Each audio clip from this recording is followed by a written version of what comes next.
Muito bem, 21 horas e 25 minutos. Está aqui conosco a irmã Kelly Crisóstomo, né? Queremos cumprimentá-la, né, com a paz do Senhor. Pai, Senhor. Nós dizemos que é bem-vinda a nossa irmã Kelly, ela é psicóloga e é membro, né, da nossa igreja Assembleia de Deus em Barreiras, né? É uma profissional dessa área e ela vai falar um pouquinho então sobre a questão da depressão, né? A depressão hoje é um problema crônico, né, que vem aí bem presente na nossa sociedade. Então nós vamos abordar aqui algumas questões, nós vamos depois ter um intervalo para nós retornarmos, né? E se você tiver aí alguma dúvida, ou mesmo quiser falar, pode mandar também sua mensagem. Inicialmente, nós perguntamos para a irmã Kelly o que é depressão, né, e quais são os seus sintomas. Muitas vezes as pessoas pensam que qualquer coisa é depressão. A pessoa sentiu uma tristezazinha, já estou com depressão, né? E na realidade, às vezes, pelo pouco que eu entendo, parece que não é bem assim. Então é interessante nós começarmos definindo o que é depressão e quais são realmente os principais sintomas da depressão. Então, a depressão é um transtorno psicológico que traz alterações no humor e que traz grandes prejuízos na vida desse indivíduo. E quando se fala desses sintomas, é importante destacar alguns que está nos critérios aqui do DSM, que é o manual de transtornos mentais que o profissional da saúde mental utiliza. Então, eu vou falar, citar esses sintomas. O primeiro sintoma é o humor deprimido, né? Então, a pessoa se sente como se fosse um sentimento de vazio, de tristeza, às vezes choro muito fácil. Outro sintoma é a perda de interesse ou prazer. Então, as pessoas faziam uma atividade, realizavam uma atividade anteriormente, então já perde o interesse por essas atividades. Como também existe a perda ou ganho de peso. Então, em algumas pessoas pode apresentar com aumento de apetite, outras pessoas a diminuição. Outro sintoma também é a insônia ou hipersônia. Então, a gente vê, mesmo duas pessoas com depressão, algumas podem apresentar sintomas diferentes. Algumas podem ter problemas para dormir, né? Ou dormir com muito excesso. Outro sintoma também é a agitação ou retardo psicomotor, que seria uma pessoa que não fica muito quieta, né? Então logo fica se mexendo, ou também esse retardo psicomotor seria uma lentificação no pensamento. Então você faz uma pergunta, a pessoa demora mais para responder, tem mais pausas na hora de responder alguma coisa. Também existe outro sintoma, que é a perda de energia. Então, normalmente a pessoa faz uma atividade, nem precisa ser muito esforço, a pessoa já fica cansada, né? Outro sintoma também é que a pessoa se sente muito inútil ou culpa, né? Então, normalmente as pessoas têm pensamentos negativos sobre si, sente uma pessoa ruim. Outro sintoma também é problema, dificuldade de pensar e se concentrar. Já que uma pessoa com depressão, ela dedica muito tempo para pensar sobre essas coisas negativas, né? Esses pensamentos negativos. Então, normalmente a pessoa acaba tendo prejuízo para se concentrar. Então, a pessoa está, um exemplo, assistindo um filme. Então, a pessoa já não consegue se concentrar porque ela está preocupada com aqueles pensamentos que estão sempre passando pela cabeça daquela pessoa. Também, um outro sintoma que pode causar é pensamento de morte. Então, não é só pensar sobre a morte. Então, pode aparecer, então, até uma ideação suicida, né? Então, a pessoa planejar algo contra a sua própria vida. Então, é importante destacar que, para uma pessoa ter depressão, ela não precisa ter todos os sintomas que eu acabei de citar, né? Então, tem uns critérios. Então, dentro desses critérios, ela precisa preencher uma determinada quantidade desses sintomas. E a gente percebe que a depressão também tem graus diferentes, né? Então, tem desde o leve até o grave. Então, por isso que a gente pode conhecer diferentes pessoas com depressão e ver sintomas diferentes, né? Por isso é importante apresentar alguns desses sintomas e procurar um profissional de saúde mental. Agora sim, você falou sobre a questão dos sintomas, né? Mas a questão das causas, o que causa de fato a depressão?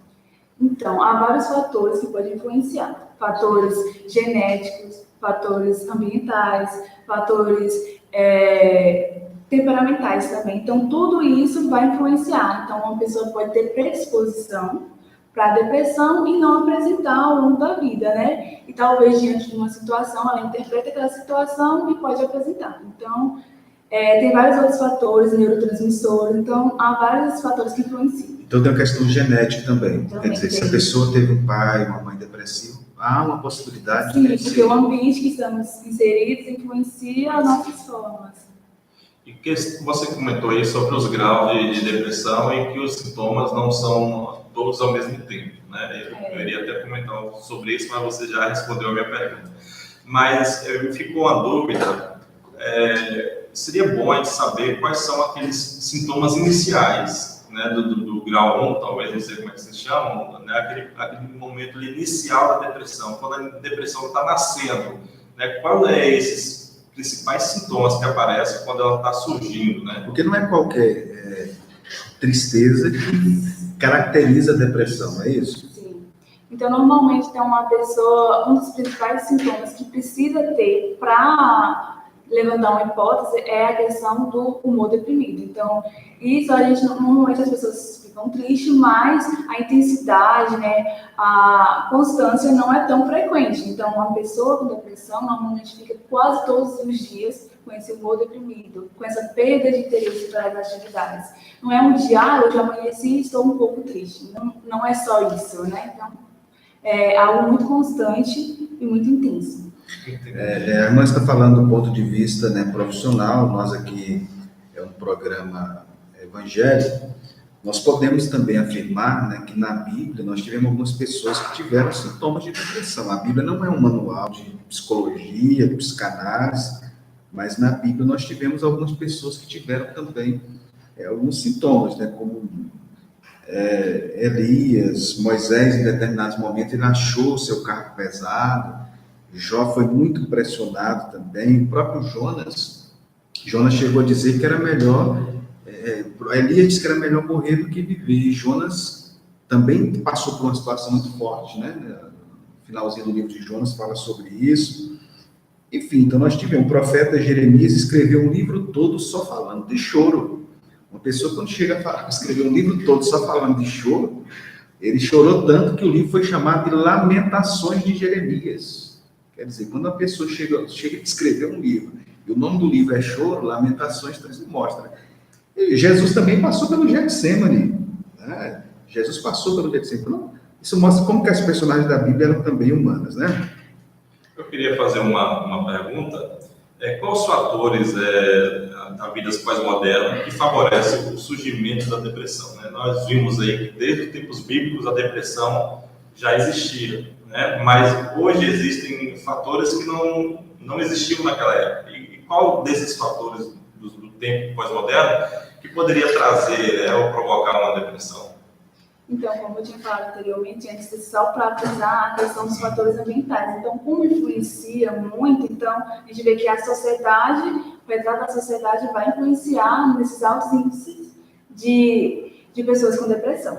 Alguns dos fatores em que eu vou destacar como o consumismo, que a gente, alto nível de estresse, que as pessoas estão normalmente se dedicam muito, tipo, a conseguir um status financeiro, então, às vezes abdica até da sua própria saúde mental, né? Então, se aquilo pode causar sofrimento, mas a pessoa prefere, sim, continuar trabalhando em busca do dinheiro, né? Então, isso tudo também reflete, como também outras questões, os padrões sociais, né? Que são muito elevados e que as pessoas tentam estar nesses padrões. Então, a sociedade diz qual é o padrão ideal, qual o nível financeiro que você tem que estar, qual o nível de beleza que você tem. Então, tudo isso vai causando um sentimento de tristeza quando as pessoas não conseguem atingir, né? Isso aí tem uma relação também com as redes sociais. Sim. Porque essa beleza, essa forma, tudo é visto nas redes sociais. A pessoa vê, fulano tá bonito, fulano tá de férias, fulano tá viajando.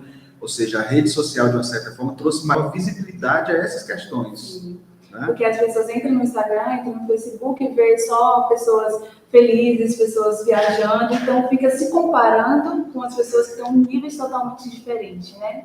e às vezes nem retrata mesmo a realidade, né? É um momento ali, mas né, parece estar tão feliz naquela foto, naquela postagem, mas que por dentro possa ser que esteja, né, com uma tristeza profunda aí na alma. Né? Essa questão que você falou sobre a questão, por exemplo, do mundo competitivo. Nós estamos vivendo um mundo mais competitivo. Sim. Isso também pode causar. Muito, né? Essa questão, a relação de querer sempre, ser melhor, né? E às vezes acaba o mercado de trabalho exige isso, né? Então você tem que se especializar, você tem que se dedicar muito tempo. Então isso acaba sobrecarregando as pessoas e podem causar uma hipótese de transtorno depressivo maior. Outro ponto é a questão dos relacionamentos descartáveis. Hoje as pessoas, às vezes, lidam com o outro apenas como um ser descartável, né? Então não dá o real valor. Então, às vezes, a questão dessa perda de amizade, relacionamentos, então, tudo isso pode causar. Outro fator também é a baixa tolerância a frustrações. Hoje que a gente percebe, as crianças não conseguem, faz um plano e depois não dá certo. Então, a criança já começa a chorar e essa criança vai virar um adulto, né? E depois, nas dificuldades do dia a dia, nem sempre as coisas acontecem da nossa forma, né? Então, essa baixa tolerância pode ocasionar futuramente um transtorno depressivo maior. Nós tivemos aqui com a Emília, no programa passado, como retrasado, como o pastor Dejan falou, e a gente falou um pouco sobre a questão da ansiedade. Nós estamos vivendo em um mundo muito imediatista, né? Como você falou das crianças também, nossas crianças estão com aquela ansiedade muito grande para se ter algo, né? Quando se quer algo, tem que ser logo, tem que ser com urgência, a gente tem que saber lidar com isso para fazermos delas um adulto melhor. Mas a questão da ansiedade, ela também pode provocar uma depressão? Sim, muitas pessoas acabam tendo esses dois transtornos associados, né? A pessoa pode ter transtorno depressivo maior e também ter o transtorno de ansiedade, porque normalmente uma pessoa, não que se uma pessoa tem um transtorno de ansiedade, logo tem um transtorno de depressão maior. Não é isso, mas muitas vezes acaba se associando, né? E essa questão, por exemplo, a pessoa está passando por determinadas situações que podem gerar depressão, por exemplo, a morte de uma pessoa da família, uma doença, enfim, uma situação de divórcio, essas situações específicas que uma pessoa está sujeita, né, dentre outras, ela também pode gerar? Então, até é importante destacar diante disso, porque muitas vezes a gente atribui a culpa à situação, né? A pessoa passa por uma situação e pode desenvolver depressão. Só que é importante frisar que nem sempre é só a situação. É a forma que a gente interpreta essa situação. Porque, um exemplo, várias pessoas passam pela mesma situação, mas têm respostas diferentes. Então, quando a gente atribui o valor à situação, a gente poderia falar assim, todo mundo que passa por essa situação, logo ia desenvolver uma depressão. Então, isso está ligado à nossa forma de interpretar. Então, as pessoas podem dar um grau maior para aquela situação. A questão genética também pode, nesse caso, ter uma relação aí nessa mais ou menos, né? Maior ou mais intensidade ou menos. Quais são os nossos pensamentos em relação a essa situação. Então, eu posso interpretar uma situação com pensamentos mais adaptativos, outra pessoa com pensamentos mais negativos. Então, essa pessoa que desenvolveu esses pensamentos negativos diante dessa situação tem um maior índice para desenvolver uma depressão.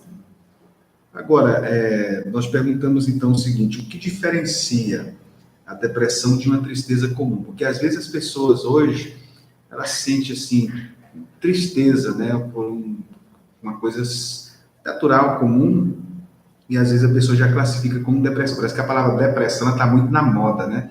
Eu não sei se foi a questão da mídia, das redes sociais, tudo hoje é depressão. O almoço saiu mais tarde um pouquinho, 1h30 da tarde, a pessoa disse que já está deprimida, porque o almoço saiu tarde. O almoço saiu 12h30, disse que já está deprimida, né?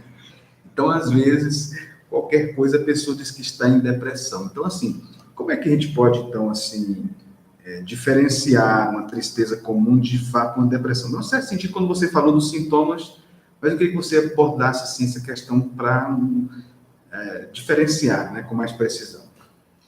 Então, antes de responder a essa pergunta, é importante destacar o quê? Que todo mundo tem vários sentimentos, né? Então, uma pessoa tem tristeza, tem ansiedade, tem alegria. Então, são sentimentos comuns. Então, todo mundo, alguns dias, tipo, devido a algum acontecimento, pode se sentir triste, pode se sentir ansioso diante de uma situação, essa forma de interpretar essa situação, ou alegria, né? Ou vários outros tipos de sentimentos que temos. Só que quando esse sentimento torna algo muito frequente, tipo, não é só um dia que eu acordei um pouco triste, não é só diante de uma situação que eu estou um pouco triste. Então, é diante algo muito constante, né? Então, isso já pode ser um fator que pode deixar atento, né? Para a gente ficar mais atento com isso, como também a intensidade.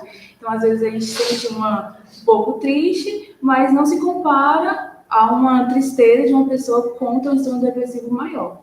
Então, essa questão de intensidade, de frequência é muito importante. E sobre também os prejuízos. Então, às vezes eu posso ficar um pouco triste, mas isso não vai afetar a minha vida no meu trabalho, minha vida social, mas já na depressão, isso traz prejuízos em outra área da vida da pessoa. Então, as consequências, a frequência, a intensidade, tudo isso pode diferenciar da tristeza comum e de um quadro de hipótese de transtorno depressivo maior. Então, se a tristeza ela for causada por um problema específico e aquele problema demorar de se resolver e a tristeza continuar enquanto existir o problema, isso significa também que ela está depressiva, porque ficou vários dias tristes por conta de algum problema, né? Isso significa que é simplesmente por causa daquela situação em específico que trouxe uma tristeza ao coração. Sim, até porque tipo, não precisa, para fechar um diagnóstico, a pessoa não pode ter só o humor deprimido, né? Então, aqueles outros sintomas que eu falei tem que estar aliado, né? Então, não pode isolar esse sintoma de, às vezes, sentir triste, às vezes chorar e desconsiderar os outros sintomas. Então, precisa ter todo esse conjunto. Tem uma questão que está muito relacionada à questão religiosa, né? Que é a questão da culpa. O sentimento de culpa intensa, ele pode levar à depressão? Sim. Então, porque normalmente as pessoas vão se ver de uma forma negativa, né? Então, as pessoas vão se sentir, quando se sente culpado, normalmente as pessoas o quê? Dividem essa culpa, né? Metade vai ser a culpa para mim, a metade para outra. Mas uma pessoa com depressão já tem uma dificuldade para interpretar isso, né? Então, vai associar só a culpa para si. Então, isso vai deixar a pessoa mais triste, causando todos os outros sintomas. Aí vira um ciclo vicioso. A depressão gera culpa, a culpa aumenta, a depressão vira um ciclo vicioso. Até porque a depressão está muito relacionada à nossa forma de pensar. Então, se a gente tem pensamentos negativos de se sentir culpado, outros pensamentos assim, isso vai influenciar. Ok, e já que a gente abordou esse assunto, a questão da natureza da pessoa, o temperamento da pessoa. Uma pessoa, sanguínea, tem menos chances de ter depressão do que uma pessoa com mais, né, a pessoa mais, esqueci o nome do termo que dá, não é a colérica, não é a outra, quando a pessoa se entristece demais. Tem afromático, colérico, sanguíneo. São os temperamentos.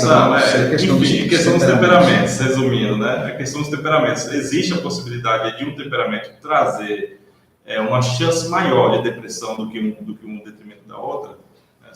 Então, tem algo tipo assim, pode ter maior probabilidade, né? Algum tipo de temperamento. Só que também não é só esse fator, né? De temperamento. Então, tem todos os outros fatores. Então, se a pessoa tem uma predisposição ao temperamento, mas não tem uma predisposição nos fatores ambientais, cresceu em um ambiente assim, favorável, não tem predisposição também, no caso genético, então tudo isso não vai contribuir, mas se todos o conjunto de fatores contribuir, então é um fator importante. É melancólico, lembrei.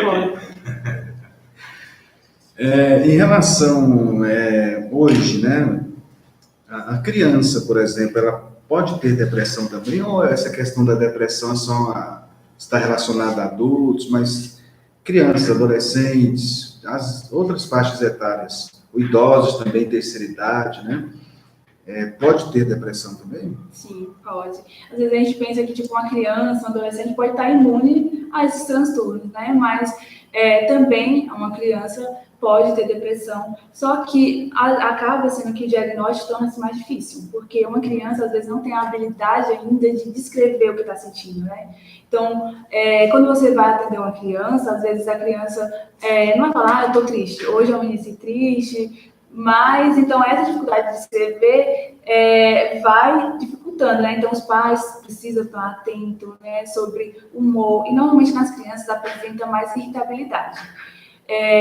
O humor também, né, mais deprimido, como também a falta de concentração nas atividades, na escola. Então, tudo isso os pais têm que estar atentos e, caso precise, levar para um profissional. E a gente até pensa assim que a saúde mental da criança não é tão importante, mas a gente pensa o quê? Que talvez a criança não sofre, talvez a criança não passa por problemas, mas a gente, lógico que os problemas que uma criança passa é diferente do que um adulto, mas a gente não pode minimizar esse sofrimento, né? Tudo é sofrimento, né? Não pode, talvez do adulto seja pior. Então, a criança também é um fator preocupante, tanto para a criança como o adolescente.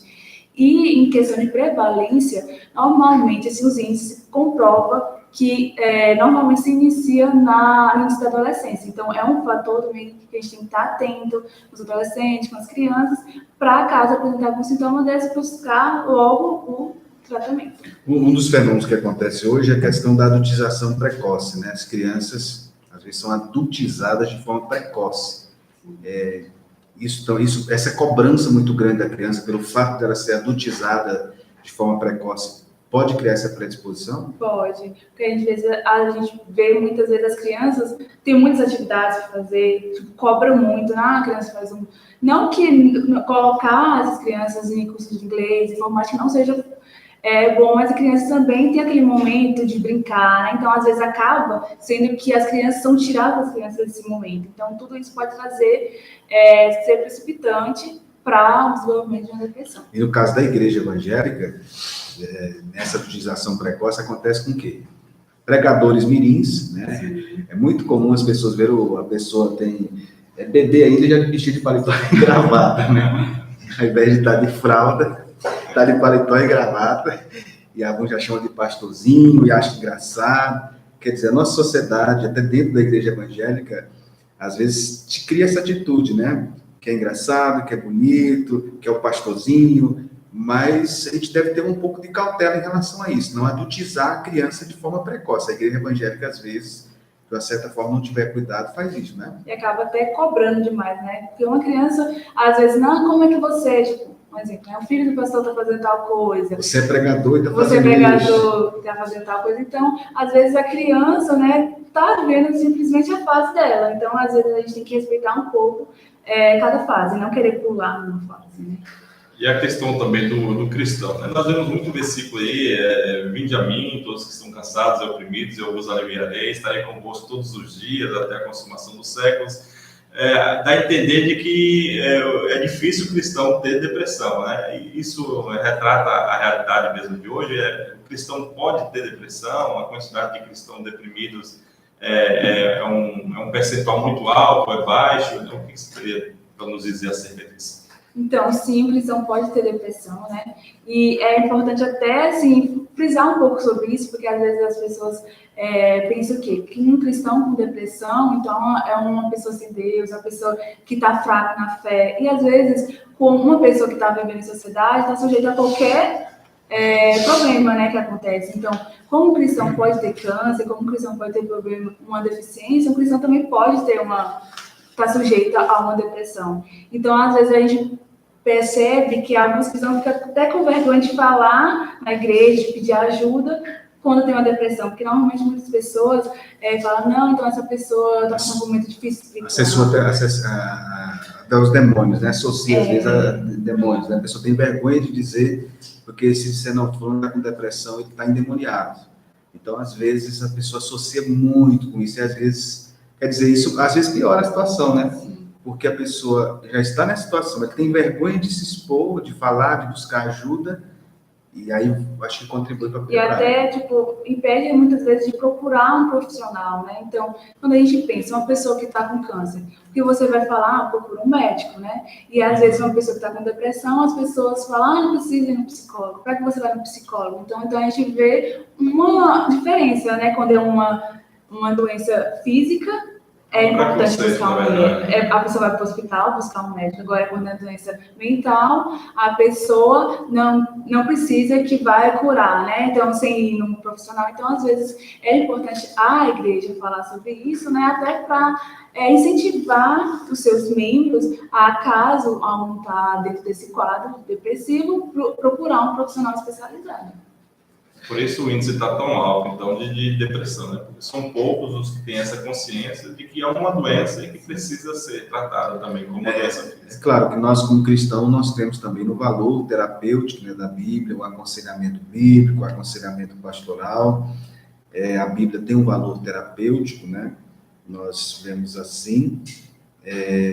A Bíblia, embora não seja um livro médico, mas ela trata também sobre essas questões. Então, nós cremos, enquanto cristãos, que pode ser utilizado o aconselhamento bíblico cristão, a oração, enfim, mas também reconhecer que em determinados momentos pode-se e deve buscar ajuda médica, né? Profissional, né? Que existe vários recursos, né? Na terapia.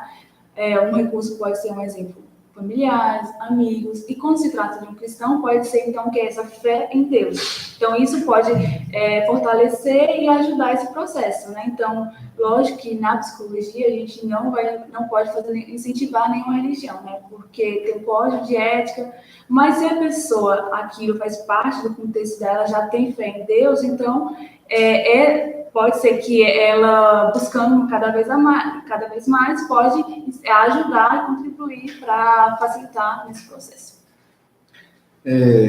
Como ajudar uma pessoa que está com depressão? Essa questão, então, da ajuda. De que forma realmente se pode ajudar? Porque, às vezes, pessoas, por desconhecer, ela vai ajudar e piora. Sim. É muito comum somente utilizar aquelas frasezinhas de efeito, né?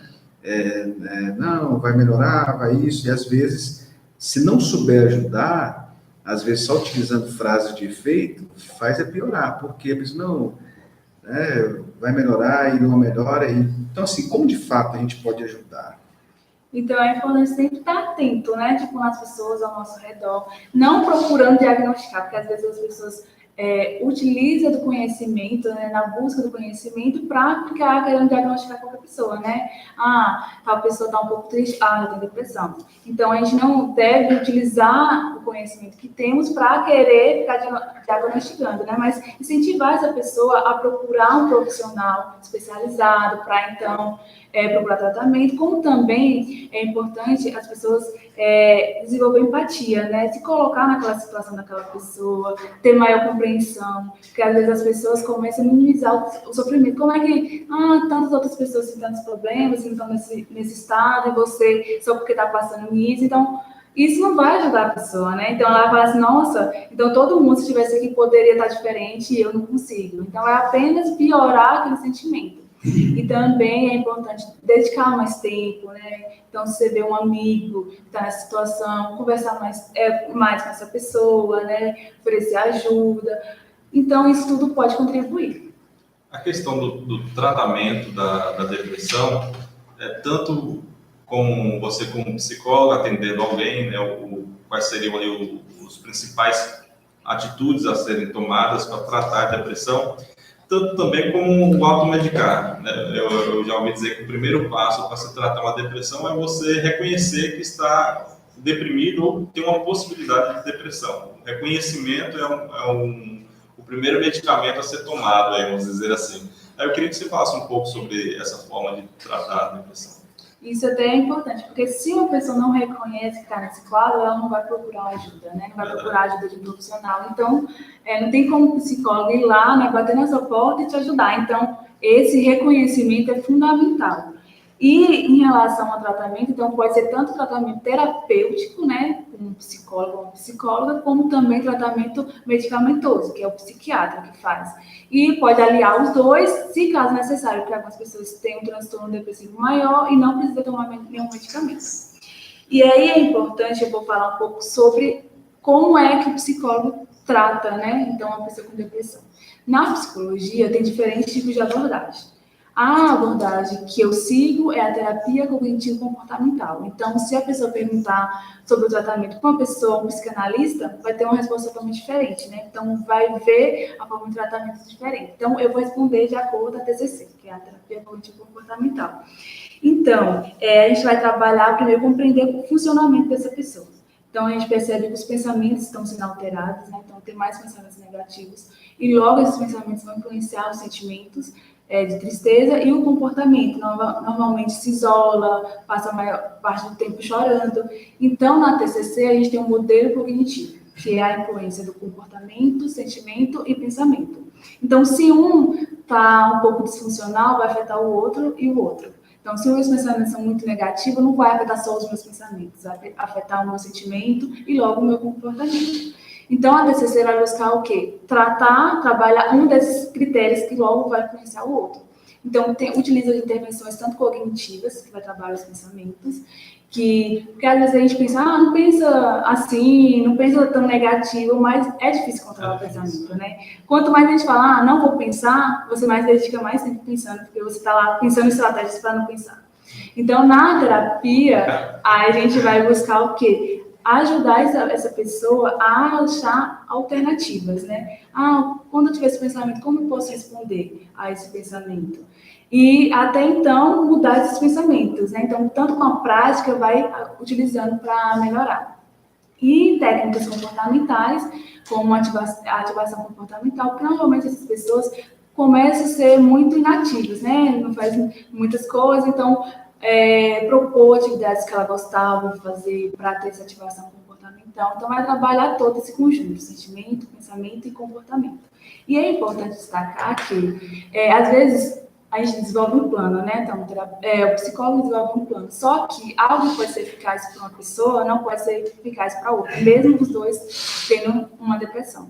Então, o ser humano é muito subjetivo. Então, cabe do profissional ver o que vai mais ser eficaz. Então, não adianta, às vezes, a gente, eu mesmo consigo resolver. Então, o ideal é procurar um profissional especializado. Muito bem, são 22 horas e 6 minutos. Nós temos aqui uma pergunta que a irmã mandou aqui pelo WhatsApp. Eu não sei se vai ser possível a gente... Ela fez uma pergunta, na verdade, uma... irmã Gilda Santana. Isso, ela tem uma dúvida, porque ela tem ajudado uma certa pessoa a se livrar de uma suposta depressão. Creio que seja depressão, pelo estado que a pessoa já está.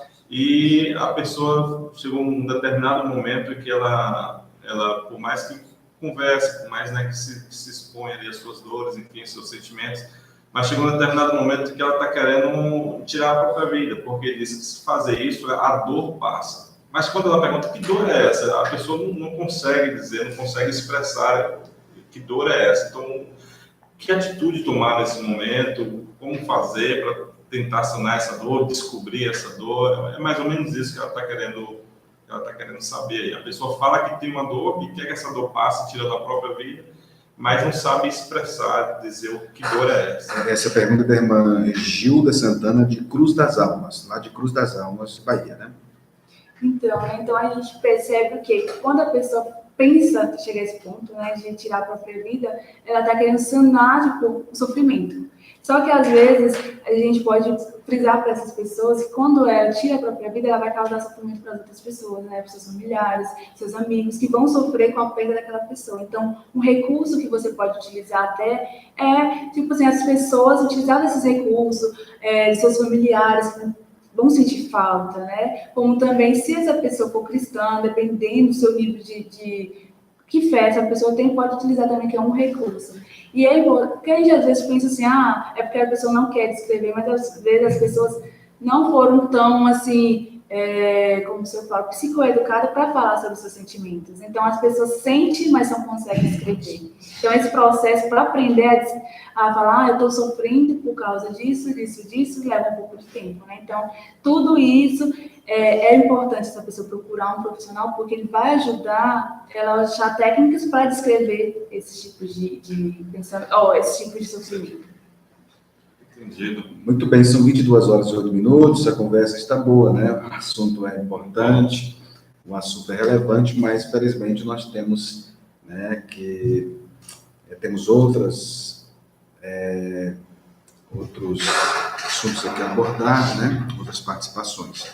Então, gostaríamos assim, de deixar os microfones abertos para a irmã Kelly fazer suas considerações finais em relação a este assunto, né?